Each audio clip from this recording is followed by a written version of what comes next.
Hello টেকবাজের দল, welcome to our channel. তো আজকে সম্পূর্ণ কথা বলবো Redmi Note 12 Pro নিয়ে। A to Z বিস্তারিত জানাবো আপনাদেরকে Redmi Note 12 Pro সম্পর্কে। তো তার আগে একটি কথা বলছি, যারা এখন আমাদের চ্যানেলটি সাবস্ক্রাইব করেননি প্লিজ সাবস্ক্রাইব করে দিবেন। তো চলুন ভিডিওতে যাওয়া যাক। তো প্রথমেই কথা বলবো ডিজাইন নিয়ে। এই ফোনটির পিছনে রয়েছে ট্রিপল ক্যামেরা এবং পিছনে গ্লাস প্রোটেকশন আছে এবং ফোনটি দেখতে আসলেই দারুণ, অস্থির একটা লুক দেয় এবং সামনে আছে গরিলা গ্লাস 5। তো ফোনটি ওভারঅল মিলিয়ে ডিজাইন কোয়ালিটি অস্থির করেছে, মানে ডিজাইনের প্রশংসায় বর্তমান ফোনটি ভাসছে, মানে এইরকম একটা পরিস্থিতি। মানে ডিজাইন নিয়ে মানে আপোষ করার মতো কিছুই নেই। ফোনটির লেফট সাইডে রয়েছে ভলিউম আপ ডাউন বাটন এবং তার একটু নিচে রয়েছে পাওয়ার অন অফ বাটন এবং পাওয়ার অন অফ বাটনের ভিতরেই কিন্তু ফিঙ্গারপ্রিন্ট দেয়া, মানে সাইড মাউন্টেড ফিঙ্গারপ্রিন্ট। তবে একটা জিনিস বুঝলাম না, এত দামি একটা ফোনে Xiaomi কেন এখনো সাইড মাউন্টেড ফিঙ্গারপ্রিন্টই পড়ে আছে। মানে এত দাম দিয়ে একটি ফোন কিনবে, ইন ডিসপ্লে ফিঙ্গারপ্রিন্ট তো আশা করাই যায় নাকি। ফোনটির নিচের দিকে রয়েছে স্পিকার, ইউএসবি টাইপ সি এবং প্রাইমারি মাইক আর সিম স্লট। তবে একটা জিনিস, এই ফোনটিতে কিন্তু আপনি দুটো সিম ইউজ করতে পারবেন, এক্সটার্নাল কোনো এইচডি কার্ড ইউজ করতে পারবেন না। মানে এটা কিন্তু আরেকটি খারাপ সাইড, যে র্যাম রম কিন্তু অত বেশি না, 8/128, 12/256। তো এই ভেরিয়েন্টে এক্সটার্নাল মেমোরি কার্ড কিন্তু দেওয়া উচিত ছিল। এবং ফোনটির উপর দিকে রয়েছে 3.5 এর একটি headphone Jack, speaker, air blaster এবং নয়েজ ক্যান্সেলেশন মাইক।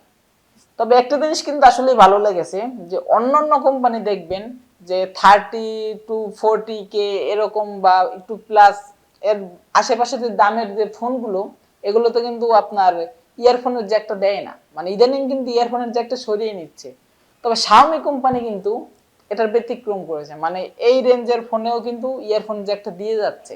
তবে এটা অবশ্যই একটা গুড সাইড। এবং ডিসপ্লে হিসেবে রয়েছে 6.7 ইঞ্চি 900 নিটস এবং 1080p ফুল এইচডি প্লাস একটি ডিসপ্লে, যেটি রিফ্রেশ রেট আছে 120 হার্জ এবং HDR10+ ডিসপ্লেতে ইউজড হয়েছে পানসোল শেপ এবং যার প্রোটেকশন দিবে কর্নিং গরিলা গ্লাস 5। এবং চিপসেট হিসেবে রয়েছে মিডিয়াটেক ডাইমেনশন 1080, এটি অক্টা-কোর প্রসেসর, যেটি দিয়ে যে কোনো গেম আপনি অনায়াসে খেলতে পারবেন। এটি দিয়ে ফ্রি ফায়ার গেম একদম স্মুথলি খেলতে পারবেন এবং পাবজি গেমটা স্মুথলি খেলতে পারবেন। তবে ফোন একটু গরম হওয়ার পর হালকা ল্যাগিং করে, এজন্য যারা প্রফেশনাল গেমার সারাদিন গেম নিয়ে থাকেন, ওরা 628 নিয়ে 8256 নেবেন, তাহলে পারফরমেন্সটা আরেকটু ভালো পাবেন। আর যারা প্রফেশনাল গেমার না, মোটামুটি মানে হালকা পাতলা গেম খেলেন, সব ধরনের কাজ করেন, ওদের জন্য 6128 হলেই যথেষ্ট।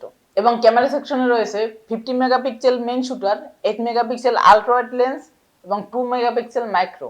এবং এটিতে নাইট ভিশন থাকার কারণে রাতের অন্ধকারেও কিন্তু ভালো একটা ছবি ক্যাপচার করতে পারবেন আর ভিডিও করতে পারবেন সর্বোচ্চ 4K 30fps। এবং ফ্রন্টে থাকবে 16 মেগাপিক্সেল ওয়াইড অ্যাঙ্গেল ক্যামেরা। তবে ক্যামেরা সেকশনটাও কিন্তু সব মিলিয়ে দারুণ, তবে একটু সমস্যা আছে, তবে বাজেট হিসেবে আরেকটু ভালো করা উচিত ছিল।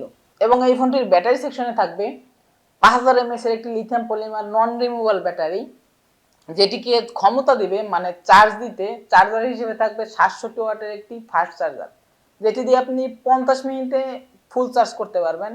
তবে আমার কাছে মনে হয়েছে বাজেট হিসেবে এই বাজেটে আরেকটু হাই স্পিড চার্জার দেওয়া উচিত ছিল, যাতে একটু তাড়াতাড়ি চার্জ করা যায়। এবং ফোনটি দুটি ভেরিয়েন্টে পেয়ে যাবেন, 6128 এবং 8256 জিবি।